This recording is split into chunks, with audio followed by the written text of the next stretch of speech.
10 kilogram द्रव्यमान का एक गुटका M1 एक समतल क्षैतिज मेज पर रखा है। इस गुटके से 5 किलोग्राम का एक दूसरा गुटका M2 जो कि एक भारहीन अवितान्य डोरी के दूसरे सिरे से बंधा है। डोरी मेज के कोर पर लगी एक हल्की एवं घर्षण मुक्त घिरनी के ऊपर से गुजरती है। तो गणना कीजिए, जब मेज पर लगी हुई एक कील जिसे संपूर्ण निकाय विराम की अवस्था में था निकाल दिया जाए तो गुटकों का त्वरण क्या होगा तथा गति के दौरान डोरी में तनाव का भी परिकलन कीजिए। हमें यहाँ पे त्वरण बताना है और डोरी में उत्पन्न तनाव बताना है, ठीक है। और दिया क्या क्या है हमें यहाँ पे, एक पिंड का द्रव्यमान दिया हुआ है M1 इजिकल्स टू 10 किलोग्राम, ठीक। और M2 इजिकल्स टू दूसरे पिंड का द्रव्यमान कितना दिया हुआ है 5 किलोग्राम, ठीक है। हमें ये बताया है कि ये कोई निकाय है, उसमें 2 पिंड लगाए गए हैं, एक ऊपर की तरफ मेज के और एक उससे घिरनी से लटकाया गया है, ठीक है। और ये नीचे की तरफ हमारा जो है जा रहा है पिंड, ठीक है। और नीचे पृथ्वी की वजह से इसमें कौन सा वो लग रहा है बल, M2G, ठीक। और ऊपर की तरफ कौन सा बल लगेगा, तनाव बल T, ठीक है। तो और क्या क्या दिया हुआ है हमें यहाँ पे, G की वैल्यू दी हुई है, कितनी रख ली है 9.8 मीटर पर सेकंड स्क्वायर, ठीक। अब हमें निकालना है यहाँ पे त्वरण, एक्सीलरेशन और तनाव बल T, ठीक। अब इसके लिए हम क्या इक्वेशन लिखेंगे, देखो यहाँ पे पहले इक्वेशन लिखते हैं हम पिंड M2 के लिए, ठीक है। पिंड M2 के लिए न्यूटन के द्वितीय नियम से, ठीक है, न्यूटन के द्वितीय नियम से कितना आ जाएगा हमारे पास,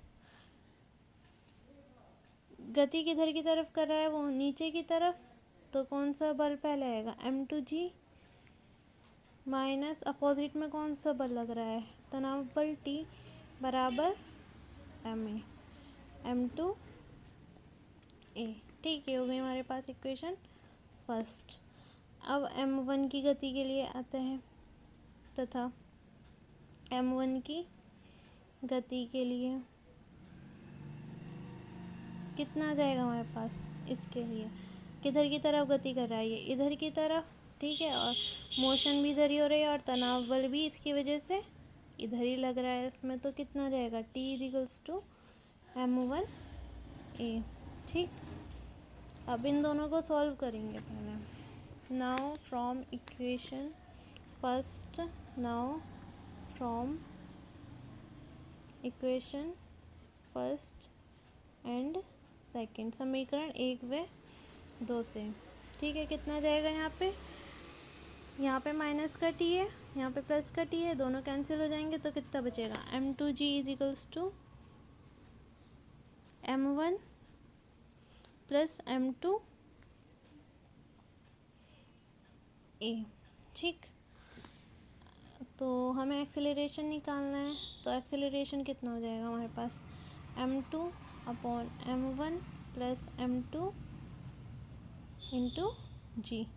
यहाँ पे इनकी वैल्यू पुट कर देंगे, M कितना है हमारे पास, सॉरी यहाँ पे M2 है, ठीक है। कितना है 5 अपॉन 10 प्लस 5, और G की वैल्यू कितनी दी हुई है हमें यहाँ पे 9.8, ठीक है।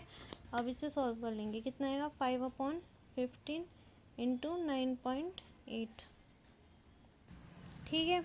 इसे सॉल्व करके आएगा हमारे पास त्वरण की वैल्यू 3.27 मीटर पर सेकंड स्क्वायर, ठीक है।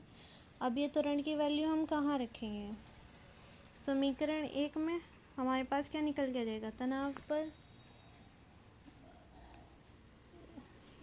इसकी वैल्यू समीकरण 1 में रखने